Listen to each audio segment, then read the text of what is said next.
नमस्कार मित्रांनो, मी हेमंत देसाई. भारतीय जनता पक्षाचे नेते आमदार प्रवीण दरेकर असं म्हणाले आहेत की पार्थ पवार हे शरद पवार यांना भेटत आहेत. ती कौटुंबिक भेट आहे. त्याचा राष्ट्रवादी काँग्रेस पक्षाशी काहीही संबंध नाही. राष्ट्रवादी काँग्रेस पक्ष चालवण्यास प्रफुल्ल पटेल आणि सुनील तटकरे हे समर्थ आहेत असं दरेकर म्हणतात. दरेकर हे फडणवीसांचे उजवे हात आहेत आणि फडणवीसांनी सांगितल्याशिवाय ते अशा प्रकारचं वक्तव्य करणार नाही. फडणवीसांचं धोरण त्यांना माहिती आहे आणि राष्ट्रवादी काँग्रेस पक्ष आपल्या विचारानुसार, धोरणानुसार आणि आपण सांगू त्या इशारानुसार चालावा अशी भारतीय जनता पक्षाची इच्छा आहे. अजितदादा पवार यांचं धक्कादायक अपघाती निधन झाल्यामुळे आता हा पक्ष आपल्या मुठीत किंवा मगरमिठीत येईल, आपल्या तालावर नाचेल असं यांना वाटतंय भाजपवाल्यांना. आणि म्हणून त्यांना मुद्दामून निक्षून सांगायला लागते की तटकरे आणि प्रफुल्ल पटेल जे आमची प्यादी आहेत ती हा पक्ष चालवण्यास समर्थ आहे. म्हणजे शरद पवार आणि बाकीच्या लोकांनी विलिनीकरणाची चर्चा स्थगित करावी, त्यांची गरज नाही आम्हाला. सुजय विखे पाटील जे भारतीय जनता पक्षाचे नेते आहेत तेही असं म्हणाले की मला घ्या असं हे लोक का म्हणतात कळत नाही. पण या दोन पक्षांच्या विलिनीकरणाची चर्चा त्या दोन पक्षाचे लोक करत आहेत, त्याचा भारतीय जनता पक्षाला काय देणं घेणे हा प्रश्न कोणीही विचारेल. आणि फुले शाहू आंबेडकर ही जी शरद पवारांनी मानलेली विचारसरणी आहे, यशवंतराव चव्हाणांची विचारसरणी, ती आणि भारतीय जनता पक्षाचा सुतराम संबंध नाही.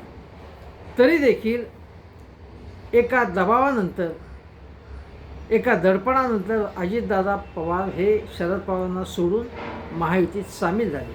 पण त्यांनी आपले विचार सोडले नव्हते. आणि फुले शाहू आंबेडकरांच्या विचारसरणीबाबत जेव्हा प्रश्न उपस्थित करण्यात आलं तेव्हा ज्यावेळी धर्मवादाच्या गोष्टी झाल्या, ज्यावेळी बटेंगे तो कटेंगेची गोष्ट झाली, तेव्हा अजितदादांनी त्याला नापसंती व्यक्त केली आणि सामाजिक समतावादी भूमिकाच त्यांनी घेतली होती, समरसतावादी नव्हे. पण ज्यावेळी पुणे आणि पिंपरी चिंचवडमध्ये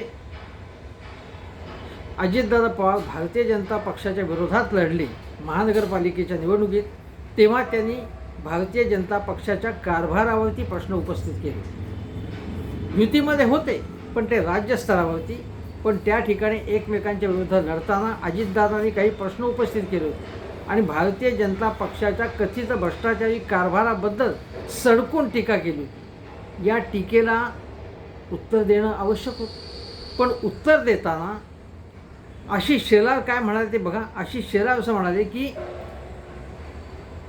सावरकरांचे विचार मान्य असतील तर सोबत या, नाही तर तुमच्याशिवाय पुढे जाऊ.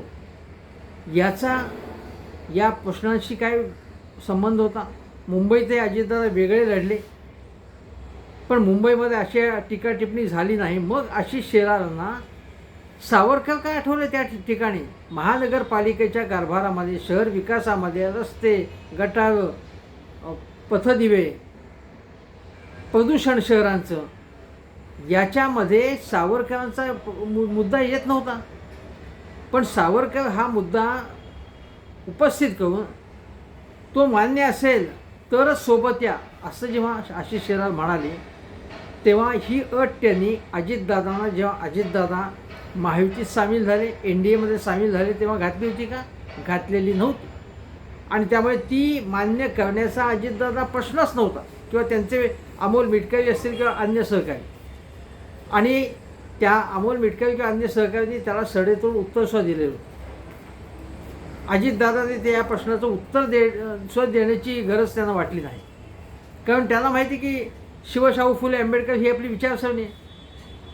आणि जे वर्णवर्चस्ववादी भूमिका घेतात, ज्या लोकांना उच्च नीचतेचा संस्कार त्यांच्या मनावरती झालेला आहे, अनेकांचा आरक्षणालाच विरोध असतो, अशी मानसिकता असणाऱ्यांच्या संपर्कातही खरं तर राहायला नको, परंतु केवळ एक कधीकधी राजकारणात तडजोड करायला लागते म्हणून तडजोड केली असली, पण विचारांची तडजोड अजितदादांनी केली नव्हती. आणि तरी देखील यांना सावरकरांचे विचार हे या मंडळींवर थोपवायचे आहेत. पण तटकरे, पटेल, धनंजय मुंडे आणि अजितदादा यांच्यात फरक होता. त्यांच्यात आणि बाकीच्या जे समतावादी विचार स्वीकारले ज्यांनी, जे शरद पवार आणि त्यांना मानलेले संपूर्ण शरद पवारांचा पक्ष, यांना ही फुले शाहू आंबेडकर हीच विचारसरणी मान्य आहे. त्याचा आणि सावरकर या दोन विचारसरणींचा संघर्षच आहे. तो संघर्ष अमान्य करता येणार नाही. आमची विचारसरणी स्वीकारायलाच पाहिजे ही दादागिरी अजितदादांनी मानली नाही आणि शरद पवार कधीही मानणार नाहीत किंवा मानू नये.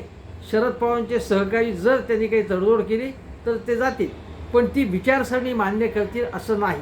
पण प्रवीण दरेकर यांनाही देखील शाहू फुले आंबेडकर या विचारसरणीचे काही घेणं देणं नाही आहे आणि ते प्रफुल्ल पटेल आणि सुनील तटकरे यांनाच धरून चाललेले आहे.